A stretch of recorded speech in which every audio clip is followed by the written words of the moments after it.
was getting ready to film this episode of my creation series, God brought to my remembrance my childhood, or little tiny piece of my childhood. I was probably in the 10 to 12-year-old range. That's when 10 and 12-year-old girls were still allowed to be children. And we lived in an apartment that backed up, was nearby a wooded area, an unfinished, undeveloped area. And we as kids, of course, would go in there and play. And there was a pond in that area. And that pond, I remember playing with other kids, and we would look for pollywogs, and that's what we called tadpoles, and we would catch frogs, and we would catch crawdads, and I'm sure I'm responsible for the death of many of those amphibians. Totally accidental, but I was a kid, and you stuck them in jars and stuff like that. But it was a pleasant memory, and I think that might be what triggered the most fun I've had in a while with talking about one of God's creatures, and why, of all the things, I have found so much fun looking into what is a frog.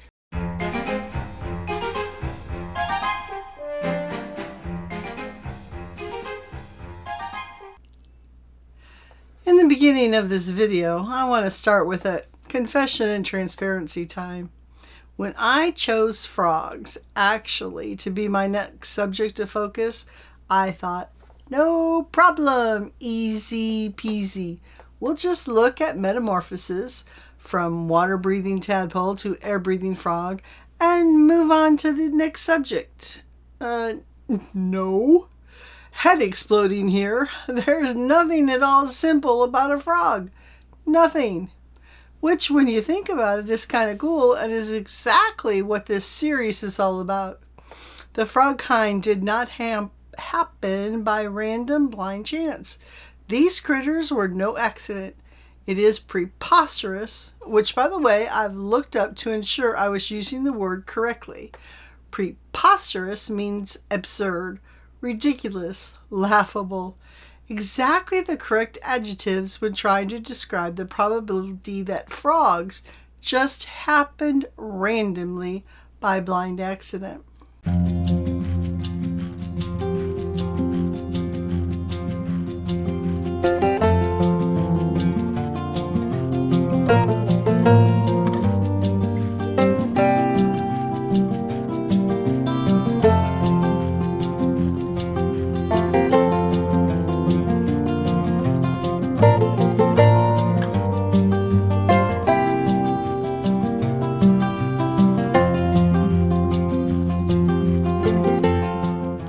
Let's start with some fun facts about frogs before we work on exploding our brain cells.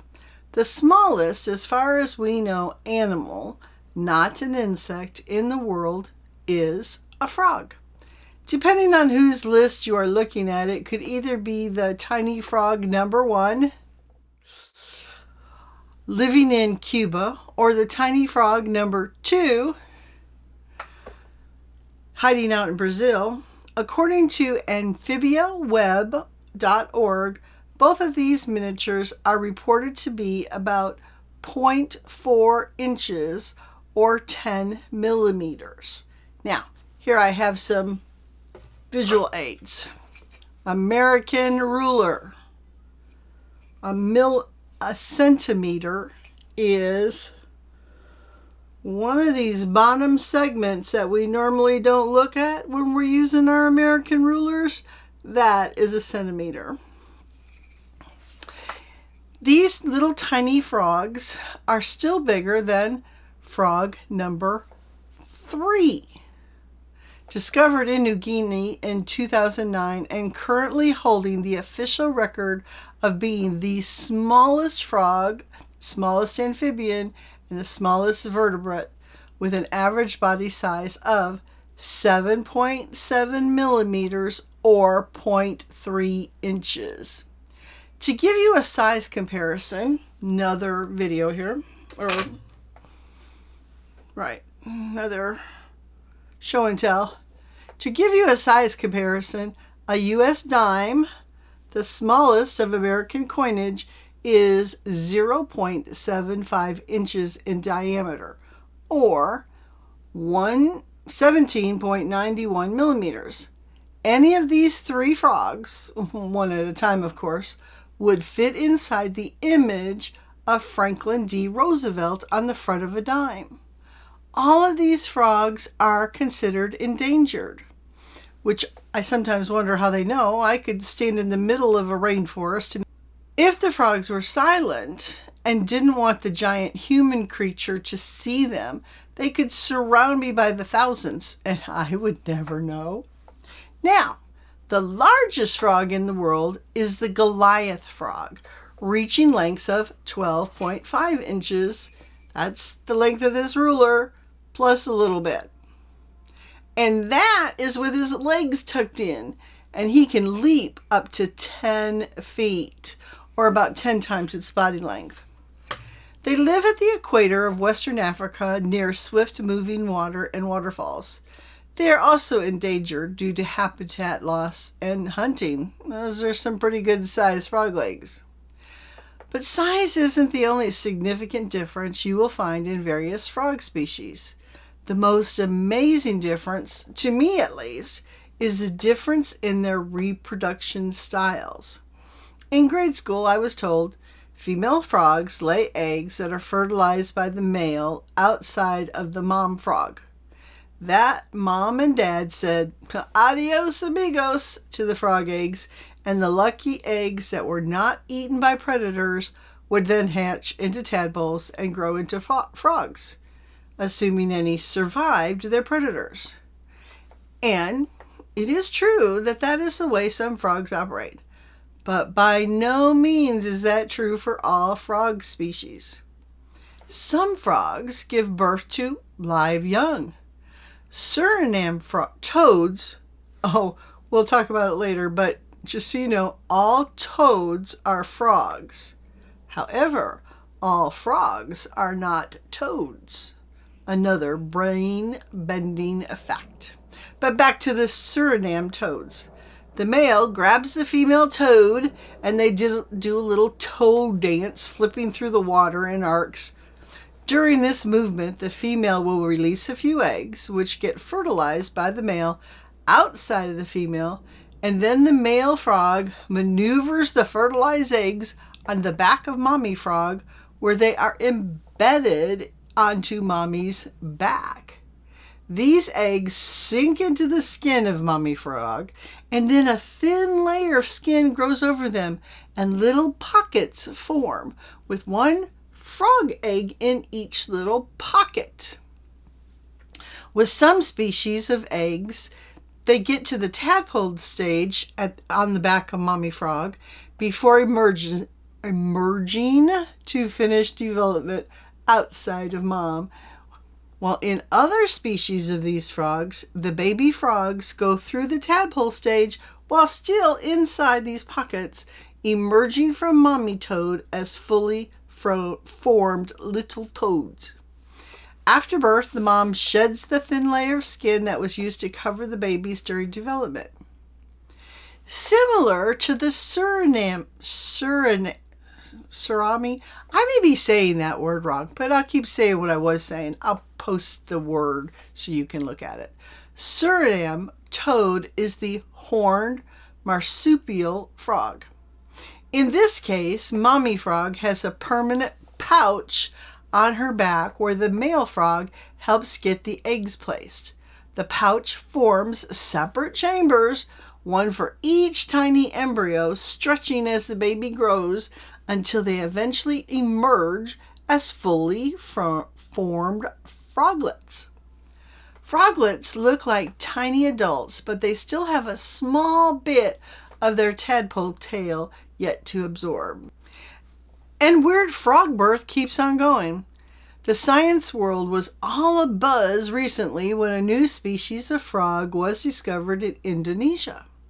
This frog does not lay eggs, but uses internal fertilization, giving birth to live tadpoles. Scientists have yet to figure out how they do this, as far as they can tell, male frogs do not have sex organs that they can use to transfer sperm to the eggs inside mom. At least none that the scientists can tell, and the boy frogs aren't talking. And it keeps on going in the frog world. Hey, listen to this. Scientists are concerned that the rare gastric brooding frogs may in fact actually be extinct, as they have not been seen in over 30 years. But when we knew about these frogs, scientists had discovered 2 species when they were last seen. They laid eggs with the male fertilizing in the normal fashion outside of mom, but then the mother would swallow the eggs, at which point she would stop producing digestive acids and stop eating for 6 weeks as the baby grew in her stomach. When development was complete, the moms would literally throw up the baby froglets. The Darwin's frog doesn't swallow the eggs. In this case, after the eggs are deposited and fertilized, the daddy frog grabs his eggs with his mouth, but keeps them in a throat pouch until they emerge from this pouch as fully formed froglets. And believe it or not, there are other ways that mom and dad frog make baby frogs. But that is enough for any of us to realize that these critters were designed by an extremely brilliant, imaginative, and inventive mind with omnipotent power, otherwise known as God. Evolutionists tell us that millions of years ago, some fish woke up one morning, crawled onto land, and then decided he wanted to be a frog. And he found some other fish of the opposite sex that at the very same place, at the very same time, millions of years ago, also crawled onto land and also wanted to become a frog. And as blind chance was working on those fishes' aspirations for froghood, they apparently couldn't make up their mind exactly how a frog should look or breed or behave. Or did I ever mention out loud that chance is not a thing? Chance is not an energy. You can't box up chance or put it in a bottle. Chance can't be measured because chance is nothing. You can't power up your phone with a box of chance. If for some way I could lock you into a room filled with chance, which I can't because it doesn't exist, but if I could, nothing would happen. Chance has no power to affect change in anyone or anything. Chance is a way we describe a mathematical probability. There is a chance I might see my friend if I go to the football game. Or, with my knee in the current shape it is in, I would say my chances of climbing that flight of stairs would depend on how big the bear was that was chasing me. Chance is how we talk about odds. It doesn't have any contributory power to alter what does or does not happen. That, dear friend, is my mini evolution is a lie talk for the day. Back to frogs. The study of reptiles and amphibians is referred to as herpetology. Frogs are classified in the animal kingdom and placed in the class of amphibia. Let's stop here for a second and define amphibian. According to the website amphibianweb.org, amphibian comes from the Greek amphi and bios, meaning of birth or double kinds, and life or living, referring to the generalized life history trait of amphibians undergoing metamorphosis from an aquatic larval form into a terrestrial adult. Many frog and salamander species have a double life of relying on water for the aquatic stages, for example tadpoles and larvae, to eventually metamorphosizing into a fully terrestrial adult form. End quote. From the class of amphibia, frog and toads are then placed in the order of Anura, which means tailless amphibians. I mentioned earlier that toads are always frogs, but frogs are not always toads. This comes from the classification of tailless amphibians. Humans, that's us, differentiate the two by physical characteristics as well as habitat preference. According to woodlandtrust.org from the UK, quote, "Frogs have long legs, longer than their head and body, which are made for hopping. Toads, on the other hand, have much shorter legs and prefer to crawl around rather than hop. Frogs have smoother, somewhat slimy skin. Toads have dry, warty-feeling skin." End quote. I would add that if the critter spends the majority of its life hanging out close to water or a very wet environment, you can bet your lunch money it is a frog. If it is living in the Sonoran Desert, you can bet a steak dinner that you are looking at a toad. There are other differences, but skin types and habitat are usually the easiest to spot. I want to read a quote from a study done for Answers in Genesis by Tom Hennigan, Associate Professor of Biology at Truett McConnell College. He was tasked with giving an educated estimate of how many kinds of frogs were most likely on Noah's Ark. At the completion of his study, published in Answers Research Journal in 2013, he estimated that 139 different kinds of frogs or toads were passengers on the Ark. He does state, however, that Anurans are made up of an extraordinary number of species living in highly diverse habitats and with highly diverse lifestyles, behaviors, and design features. He then goes on to say that he could only provide a glimpse of the variety and taxonomic challenges inherent in the study of frogs. New molecular data is being collected every day, while new species are being identified every year, causing frog taxonomy to be in constant flux and highly tentative. End quote. From those approximately 139 different kinds of frogs and toads, current estimates taken from the database of amphibiaweb.org list 7,404 species of frogs and toads, and herpetologists are saying that new species are being discovered every year. They also tell us that species are going extinct every year due to habitat loss. At this point, I want to take a turn in our program to consider some things that should make you stop and think. These are things we don't have hard and fast answers for. They fall into the, that was interesting category. First thinking point. Were frogs created on day 5 with the birds and the fish, according to Genesis 1:20-23? Then God said, "Let the waters teem with swarms of living creatures, and let birds fly above the earth in the open expanse of the heaven." God created the great sea monsters and every living creature that moves, with which the waters swarmed after their kind, and every winged bird after its kind, and God saw that it was good. God blessed them, saying, "Be fruitful and multiply, and fill the waters in the seas, and let birds multiply on the earth."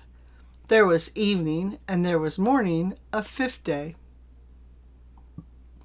Or were frogs and toads created on day 6 with the land creatures, Genesis 1:24-25?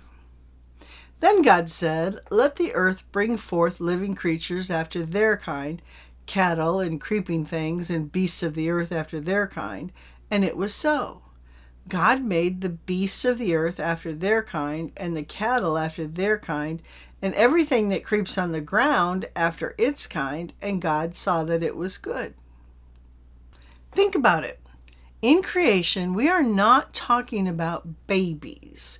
which answers the age-old question, by the way, of which came first, the chicken or the egg. The chicken did, and that was on day 6. For the beginning of creation, we are talking about adult animals, adult enough to reproduce and multiply. Adult frogs who prefer watery habitats and adult toads who prefer dry habitats were created. Maybe God created frog kinds on day 5 and toad kinds on day 6. What do you think? I don't know. I wasn't there, and the Bible doesn't tell us. But through God's grace, we do know the important part. God created frogs and toads from scratch, ex nihilo, from nothing, by the power of His Word. Think about it. Number 2. There are members of the frog kind found on every continent except Antarctica. How did frogs, most of them being pretty small creatures, get distributed all over the world? Do you remember those smaller than a dime frogs that we talked about at the beginning of this video? How did they hop from a mountaintop in Turkey to Cuba, Brazil, and New Guinea? Especially when you consider the ice age and colder temperatures that were part of the climate after the flood. And yet, let's just say that there was enough time for them to hop from Turkey to Cuba. How could they have survived the trip, yet not leave relatives behind in other countries? I haven't a clue, and no one else seems to know either. I understand that the ice age that happened shortly after Noah's flood did cause land bridges that allowed both humans and animals to disperse all over the world. But that little bitty frog? I have developed a theory, which by the way is only that, a Pam theory with no scientific evidence. Pam theory. We know that God preserved aquatic animals through the flood by leaving them in the water. Sure, many did die, and we see their fossils as evidence of that death. But what if God chose to also save some of the frog kinds by preserving some frog eggs outside of the ark? All species of frogs and toad eggs live in water and develop in water of some kind, moist environment. What if some eggs were able to stay in somewhat shallow water so they didn't get buried in the turbulence of the ocean by floating on debris created by the flood?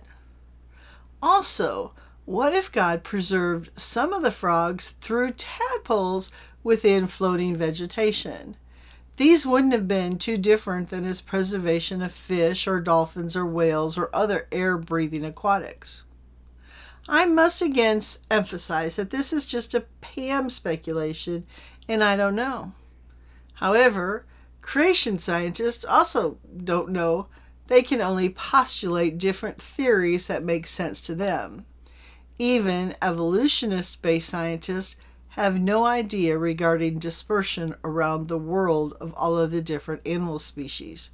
They just keep adding millions more years to give those little frogs time to hop farther. Maybe that's a subject for the young people to study when they're in college. Think about it. Subject number 3, metamorphosis.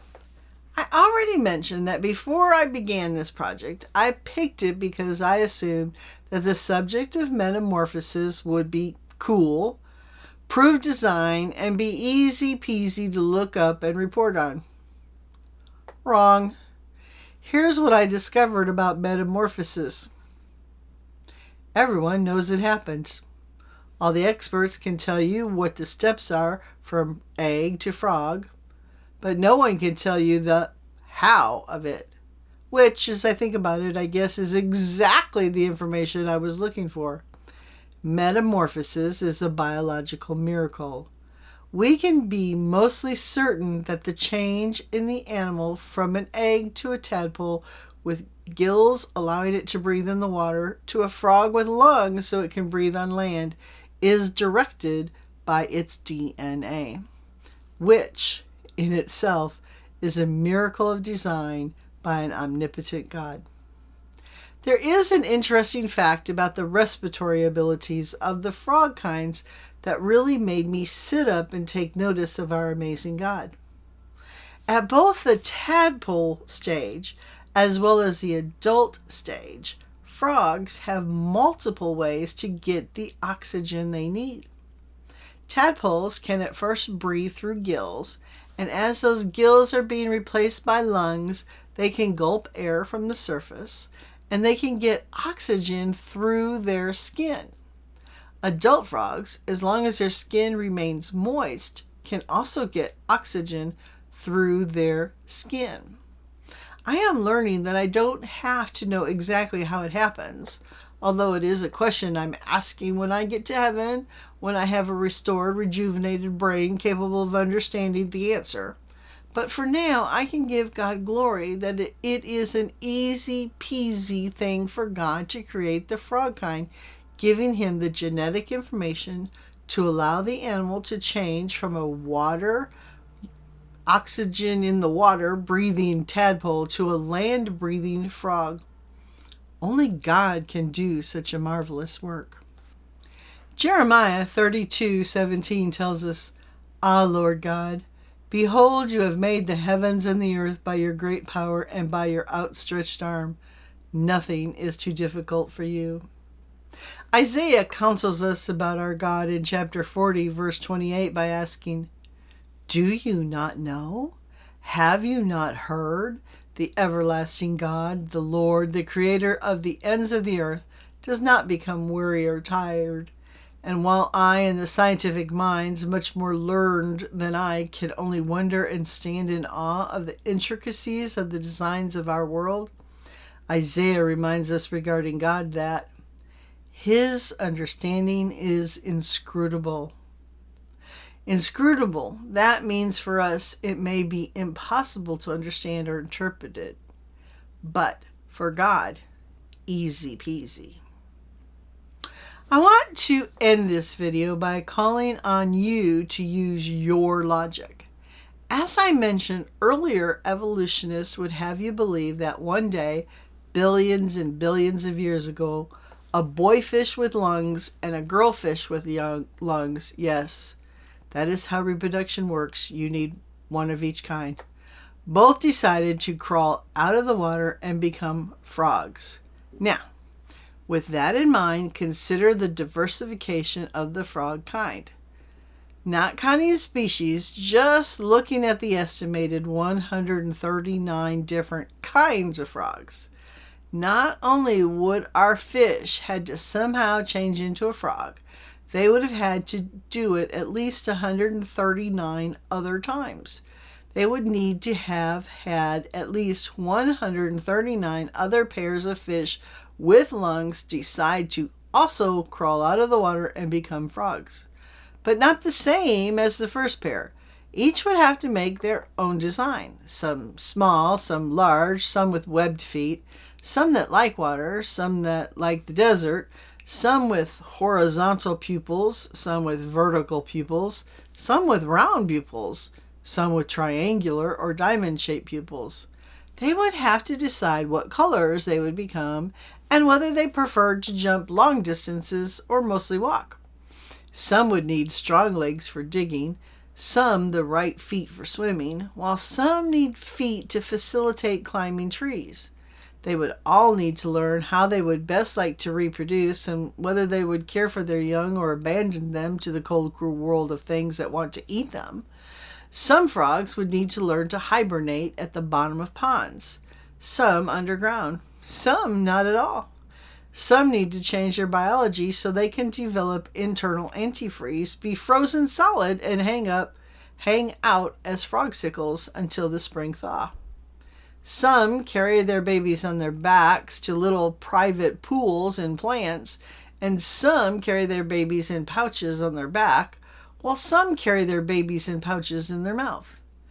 I myself, after looking at the wonder we call frogs, do not have enough faith to be an evolutionist. You too have a choice. You can believe that God created the heavens and the earth, or you can ignore plain, ordinary logic. I implore you to seek out the God that created frogs. I pray that you understand that the entire creation, the earth, the sun, the moon, the stars, the birds of the air, the fish of the sea, the plants and the trees, all animals, including frogs, were made to provide a perfect home for God's crowning creation, which was not an animal, but a creature created in God's own image, man and woman. Creation was made for us. It was made for us to enjoy, and we were made for God. My favorite non-biblical verse sums this up perfectly. It comes from the Westminster Shorter Catechism. What is the chief end or purpose of man? The answer to that question: the chief end of man is to glorify God and to enjoy Him forever. If you do not know Jesus Christ as your Creator, Lord, and Savior, I have linked videos that I pray will guide you to that end. For the rest of you, if you have made it this far, please hit that like button below and share this video to those that need to know they are not pond scum, but uniquely and wonderfully made by the hand of the living God, the Creator of heaven and earth. See you in a few weeks.